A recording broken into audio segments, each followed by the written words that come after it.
Hello అండి, ఈ వీడియోలో మీకు క్లోబీన్స్ మొక్కలు అయితే చూపిస్తున్నాను చూడండి. పాదులు ఇవి 2 పాదులు కలిపి పక్క పక్కనే పెట్టాను అనమాట. ఈ టబ్లో ఒకటి పెట్టాను.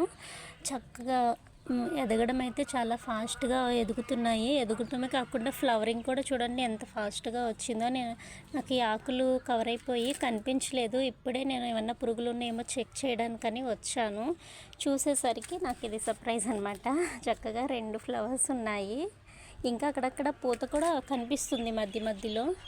కానీ ఇవి ఎంకరేజ్ చేయకూడదండి. స్టార్టింగ్లో ఎంకరేజ్ చేయకుండా ఉంచి మొక్క మొత్తం ఎదిగిన తర్వాత అప్పుడు మనం ఫ్లవర్స్ ఎంకరేజ్ చేస్తే మనకి కాపు అనేది ఎక్కువగా వస్తుంది. కానీ ఇవి ఇంత పెద్దగా ఎదిగిపోయాయి కదా, అందుకు తీయాలనిపించక ఇట్లయితే ఉంచేసాను. ఫ్లవరింగ్ వచ్చిన తర్వాత తీస్తాను. ఇంకా చూడండి మంచిగా ఫుడ్ అయితే ఇస్తున్నాను. చాలా బాగా కొమ్మలు కూడా వస్తున్నాయి. Please like, share and subscribe.